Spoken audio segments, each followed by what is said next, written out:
Are you working in a toxic environment dealing with a toxic boss?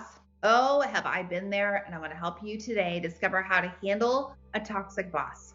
Before we dive in, let me introduce myself. I'm Amy Looper, founder of Resilient Growth.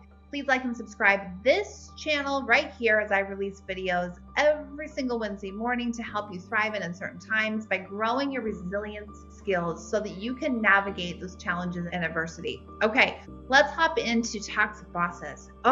Toxic bosses are everywhere, and it can be hard to spot sometimes, especially if you're someone who really is just a nice person in the office and you want to help out and you want to be helpful and do all the things. And then all of a sudden, someday you might wake up and realize, oh my gosh, I'm dealing with someone that's really taking advantage of me. So, the signs of a toxic boss really are someone who is not respecting the boundaries that you're putting out there. They're not respecting your time. They're not respecting your personal life. Sometimes they create a culture where it's very toxic because they just expect everyone to work 24/7 around the clock. And it's usually because they are very much lacking a personal life, or maybe they're very unhappy. And it has nothing to do with you. It's just how they're running and creating culture.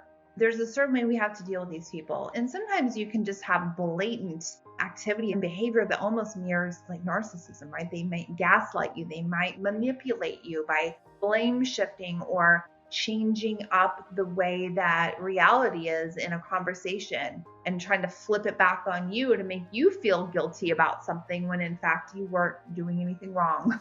They might be doing a whole host of things. And so, if it feels in your gut like it's wrong, it probably is. And so just really pay attention to your intuition. And I'm going to go through 5 steps today that will help you through this time because it's challenging, right? You have a job that you probably love and you're stuck underneath this person that just is needing to go figure themselves out, right? But they're putting all that toxicity on you and it can be a lot and you can start to feel it, in your shoulders, in your body. You're going to start to feel maybe tense, anxious, etc. And I just don't want that for you. That's no fun. I don't want you to lose a job, but also you don't want to lose your well-being over someone either. So document everything. That's the first step. For your own sanity, document the reality that you're living in. Document conversations, document things that happen, team calls, team meetings, your one-on-ones. Just really keep track of what really is going on and what's really being said. That way, if they do any manipulation tactics on you, like the blame shifting, the gaslighting, or things like that, you will have full clarity and you can go back to look at those things. Trust me, people start to feel like they have that crazy making feeling, right? They might even feel like, oh my gosh, am I losing my mind? Am I losing my memory? No, the person's just toxic, okay? So just document it. That's step 1. Number 2, consistent boundaries. Make sure you're not slipping into people pleaser habits, okay? Make sure that you're staying consistent with boundaries. Make sure that you know your values, you know your limitations, you're clear about them, and you're not afraid to set those desires up front with your boss. It is okay. I see this all the time with women. Oh my gosh, so many times with women, especially women that are trying to grow their families and maybe become pregnant and different things. They're just going through life. Maybe you're going through a health challenge or you're a caregiver of an older parent or something. And they feel like, oh my gosh, I have to give to everyone. And they end up in burnout and they end up in my office asking me to coach them through and support them through trauma and burnout because they're just fried. And the reason is because they really lack a lot of boundaries most of the time. So just make sure you're being consistent with that. And if you don't know where to start, reach out to people like myself that can help you really figure out, okay, what are my wants and needs? What do I really authentically want? And I don't want to be a people pleaser and I want to be consistent in those things and not come across as the office, but come across with authority and clarity and power because that's what a boundary gives. Boundary says, hey, this is fine. This is not fine. And you know what? If you're working with a lot of men, they love that. Why? Because you are communicating with clarity. And so that is your responsibility as a leader. Number 3, start a brag book. Start a brag book on yourself, okay? I want you to start getting into the habit of giving yourself a pat on the back for the things you're doing well. Because guess what? That toxic boss isn't going to, right? That toxic boss is only going to tell you you're doing everything wrong when in fact you're actually doing everything awesome and probably going beyond. And so start that brag book. Start every day reflecting on what am I grateful for? What am I grateful for with myself? How did I handle that situation? Write that down in the brag book. go into what kind of achievements you're actually creating, because more than likely, if you're working with someone toxic, they're minimizing. Don't worry about them. We're not attached to third-party validation, are we? Like, we want to grow in our own leadership where we just know we have our break book.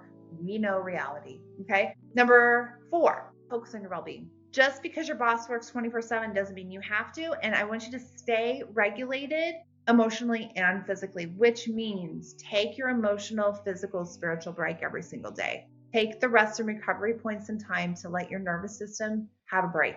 Okay. If you are just going a million miles an hour and then you're going home and you've got a million miles an hour personal life, taking care of people, etc., you have to focus on you. And so you've got to prioritize that time. Don't worry about what that boss is going to say or do, because if you give them power, they have the power. If you don't allow them to have power, they can't do anything except complain. Okay, we'll let them be nasty and angry.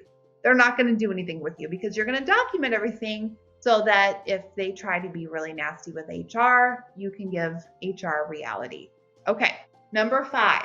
Make decisions based on your dreams and vision and not scarcity and fear. And I could do a whole episode on this, okay? I cannot underscore this so much. You have to have your own personal vision. For so many years, I found myself working with toxic bosses all the time in sales. And it's because I was a really big people pleaser. That's what allowed me to become really good at corporate sales. What I realized after burning out myself and getting fired by a toxic boss after just going through some stuff with him, I realized, wow, I was giving him all the power. I was broken inside. I didn't have my own vision. I was just being reactive. I was being reactive to everything around me. I wasn't leading anything. I was reacting to emotions, how I felt, what this person said or didn't say. I mean, I was just full of stories and I wasn't leading. And so you have got to get your vision solidified. You have to know where you're going and leading the way.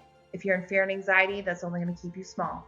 So just know that. And get curious, right? Get curious. If the company or the boss or the whatever is not aligned to you, then move on. Like, be unattached to anything, but just staying in alignment with what you want to create in the world, and stay impact focused. Who are you creating? What's the ripple you're creating in life? So I hope this has opened up some ideas for you on how to deal with a toxic boss.